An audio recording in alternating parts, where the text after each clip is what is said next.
Assalamu alaikum dear aspirants. Today the topic of our discussion is issues of national integration in Pakistan. ये question भी एक important topic है Pakistan affairs का। इस हवाले से भी मैंने पास पेपर्स जहाँ तक एवेल्यूएट किए हैं तो 2-3 मरतबा इस टॉपिक पे क्वेश्चन आ चुका है। और आजकल के जो पाकिस्तान के सोशल इंस्टेबिलिटी के हालात हैं तो इट इज़ एक्सपेक्टेड कि ये टॉपिक दोबारा से आ जाए।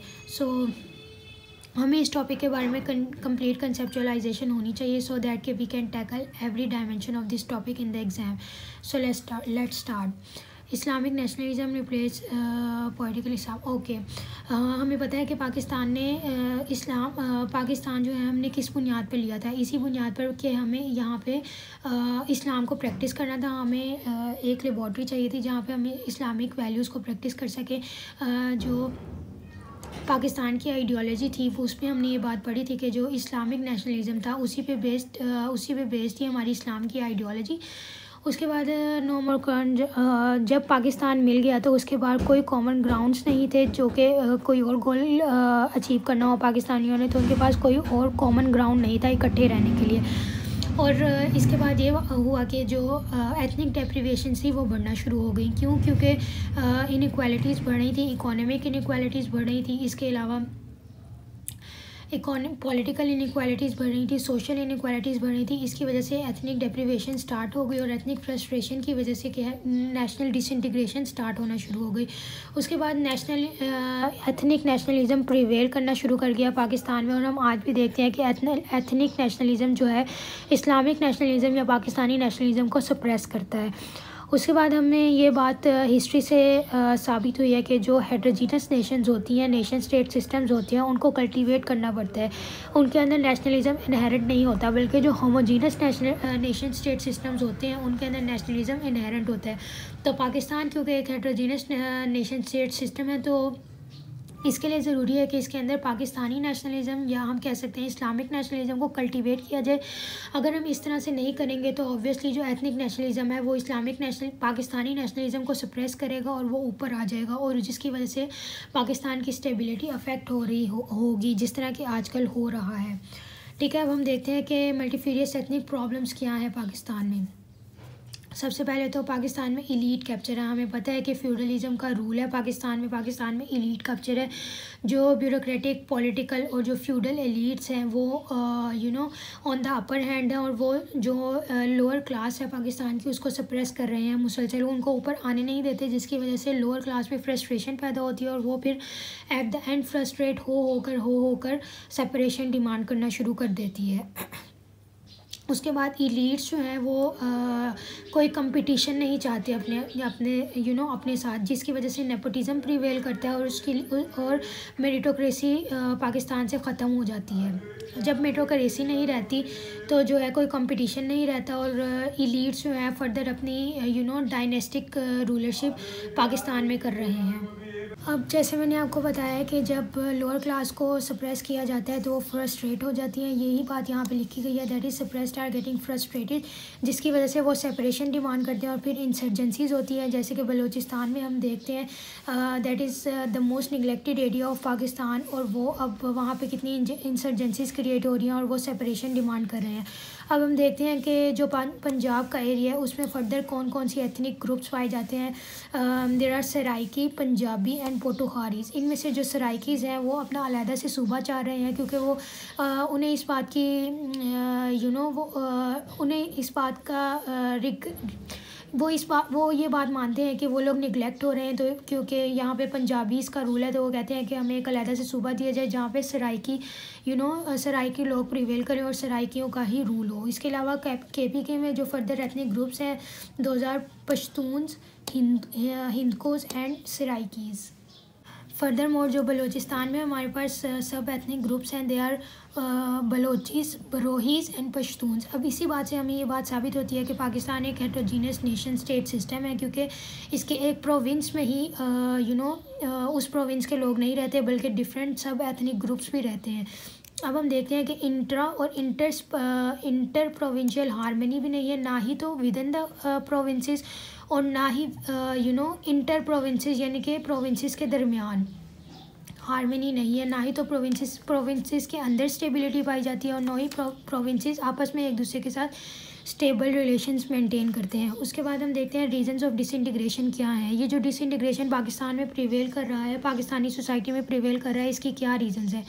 सबसे पहले तो ओवर सेंट्रलाइजेशन, क्योंकि ओवर सेंट्रलाइजेशन है, ट्रिकल डाउन इफेक्ट नहीं है गवर्नमेंट में, तो इसकी वजह से जो हमारी लोअर क्लास है, जो लोअर तबका है, वो तबका है, उसकी जो उसकी जो उनकी जो बातें हैं वो गवर्नमेंट तक आ ही नहीं पाती, जो उनकी डिमांड्स हैं वो गवर्नमेंट तक आ ही नहीं पाती, जिसकी वजह से वो फ्रस्ट्रेट होते रहते हैं। उसके बाद है इंटर प्रोविंशियल माइग्रेशन है, जिसकी वजह से एक ही प्रोविंस में स्टेबिलिटी मेंटेन नहीं हो पा रही। उसके अलावा एथनो लिंग्विस्टिक सप्रेशन है, एथनो लिंग्विस्टिक जो लिंग्विस्टिक राइट्स हैं वो सप्रेस किए जा रहे हैं। और हम इस बात से एविडेंस ले सकते हैं कि पाकिस्तान की सिर्फ और सिर्फ 7% ऐसी आबादी है जिसकी मदर टंग उर्दू है, लेकिन पाकिस्तान ने उसको उर्दू को नेशनल लैंग्वेज करार दिया हुआ है। ये उर्दू को नेशनल लैंग्वेज करार देने की वजह से ही हमने फॉल ऑफ ढाका भी हुआ हमारा 1971 का। उसके बाद नेक्स्ट है जी एपैथिक इंस्टीट्यूशंस। जो पाकिस्तान के इंस्टीट्यूशंस हैं वो एज अ फेलियर सामने आए हैं कि वो लोगों की डिमांड जो है वो एड्रेस नहीं कर पा रहे और वो अपने वेस्टेड इंटरेस्ट पर काम कर रहे हैं, और जो जनरल पब्लिक है उनको उन्होंने अलूफ छोड़ दिया है। इसकी वजह से भी डिसइंटीग्रेशन हो रही है, क्योंकि लोगों को पता लग रहा है कि उनके राइट्स जो हैं वो पूरे स्टेट पूरे नहीं कर पा रही, और स्टेट के जो इंस्टीट्यूशंस हैं दे आर करप्ट, और वो जो है अपने वेस्टेड इंटरेस्ट के लिए काम कर रहे हैं and not for the general public. उसके अलावा एटोनमी है। पाकिस्तान का जो ईस्ट पाकिस्तान की सेपरेशन हुई थी, उसके बाद से जो एथनिक ग्रुप्स हैं उनको इस बात का अंदाज़ा हो गया है कि अगर हमें अपने राइट्स चाहिए तो ईस्ट पाकिस्तान की तरह अगर हमें अलूफ कर दिया जाएगा तो हम अपने राइट्स मांगेंगे, और फिर ऑब्वियसली जो हमारी ट्रेडिशनल जो हमारी राइवल नेशन है वो उनको एक्सप्लॉइट करेगी, और फिर वो लोग एटोनमी मांगेगी। और इस तरह से हो रहा है बलूचिस्तान में। बलूचिस्तान इंसर्जेंसीज हो रही हैं और वो लोग सेपरेशन चाहते हैं पाकिस्तान से। उसके बाद हम देखते हैं जी अप्रोचेस टू अडॉप्ट क्या क्या है, जो ऐसी अप्रोचेज हैं जो हमें अडॉप्ट करनी चाहिए टू अवॉइड दिस डिसइंटीग्रेशन। ये सबसे पहले हमें एसिमिलेशन, हमें देखना चाहिए कि हम किस तरह से जो सब एथनिक ग्रुप्स हैं उनको एसिमिलेट कर सकते हैं, कौन से ऐसे कॉमन ग्राउंड्स हैं जिस पे सब एथनिक ग्रुप्स जो है वो एसिमिलेट हो सकते हैं, सो दैट के डिसइंटीग्रेशन को कम से कम किया जा सके। और दूसरी बात यह है प्लूरलिज्म की जो अप्रोच है, इसको हमें जो है एजुकेट करना चाहिए अमंग द पाकिस्तानीज़। यहाँ सब एथनिक ग्रुप्स जो पाकिस्तान में हैं उनको हमें बात उनको बतानी चाहिए कि जो है डिफरेंट एथनिक ग्रुप्स भी आपस में प्लूरल तरीके से, यानी प्लूरलिज्म की जो स्ट्रेटजिक अप्रोच है उसको अपनाते हुए आपस में रह सकते हैं। उसके बाद दूसरी है कंपनसेशन, कि सब एथनिक ग्रुप्स को आपस में कंपनसेट करना चाहिए और आपस में कंपनसेट करके रहना चाहिए for the good of their country, for the good of Pakistan. उसके बाद है फेडरलिज्म, हमें on the government level federalism approach करना चाहिए कि हम किस तरह से बेहतर तरीके से फेडरलिज्म को अडॉप्ट कर सकते हैं, सो दैट के जो डाउन टॉलरेंस है पाकिस्तान की उनकी डिमांड्स भी एड्रेस हो सके और वो फ्रस्ट्रेट ना हो और डिसइंटीग्रेशन पाकिस्तान में ना फैलाए। अब हम देखते हैं वे फॉरवर्ड्स देख लेते हैं। पॉलिटिकल मेजर्स क्या क्या हमें लेने चाहिए। गुड गवर्नेंस, ऑब्वियसली जैसे ही गुड गवर्नेंस होगी तो जो पाकिस्तान के लोग हैं वो एम्पावर होंगे और वो एम्पावर होंगे तो उनकी डिमांड्स एड्रेस होंगी। दूसरी बात है डेमोक्रेसी ये है कि रूल ऑफ द पीपल, बल्कि पॉलिटिकल और ब्यूरोक्रेटिक एलीट्स का रूल नहीं होगा बल्कि लोगों का रूल होगा। जब इस तरह से होगा तो ऑब्वियसली जो पाकिस्तान के लोग हैं वो क्यों पाकिस्तान से अलग होना चाहेंगे, obviously they will stay integrated, वो इंटीग्रेट होकर रहेंगे। तीसरी बात है जस्टिस सिस्टम पाकिस्तान का स्ट्रॉन्ग होना चाहिए। जब जस्टिस सिस्टम स्ट्रॉन्ग होगा तो पाकिस्तान के जो लोग हैं उनको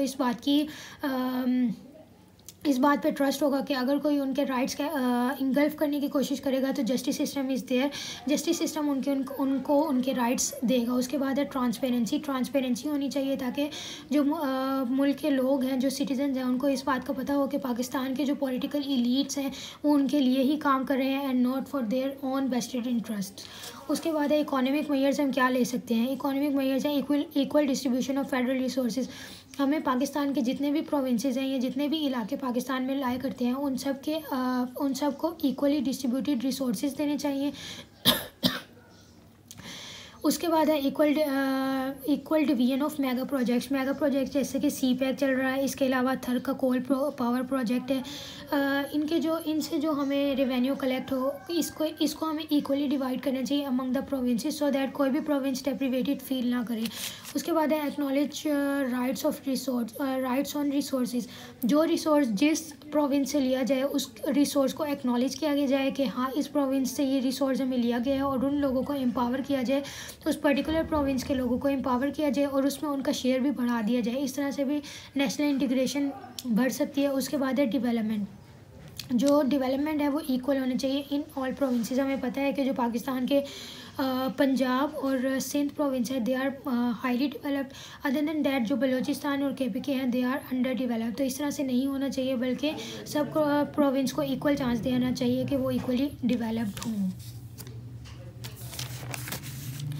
नेक्स्ट जो आइडियोलॉजिकल मेजर्स जो हम ले सकते हैं वो है रिलीजियस स्कॉलर्स। रिलीजियस स्कॉलर्स को ये चाहिए कि वो इस्लामिक नेशनलिज्म को प्रमोट करें, और उसके अलावा मीडिया को ये चाहिए कि जो एंटी पाकिस्तानी सेंटिमेंट्स हैं उनको कम से कम मीडिया प्लेटफॉर्म्स पर लाए, और जो स्ट्रॉन्ग पाकिस्तानी सेंटिमेंट्स हैं या फिर इंटीग्रेटिव सेंटिमेंट्स हैं उनको मीडिया पर लाए, और पाकिस्तान में पाकिस्तानी लोगों में नेशनल इंटीग्रेशन प्रिवेल करवाए। उसके बाद जो हमारा syllabus all over the Pakistan that should be uniform syllabus होगा, तो इसकी वजह से एथनिक नेशनलिज्म प्रिवेल नहीं करेगा। उसके अलावा national narrative instead of ethnic nationalism, कोई एक नेशनल नैरेटिव बनना चाहिए पाकिस्तान का जो कि पूरे सब पाकिस्तानी उसको प्रमोट करें और उसको अडॉप्ट करें instead of their own ethnic nationalism या नेशनल नैरेटिव।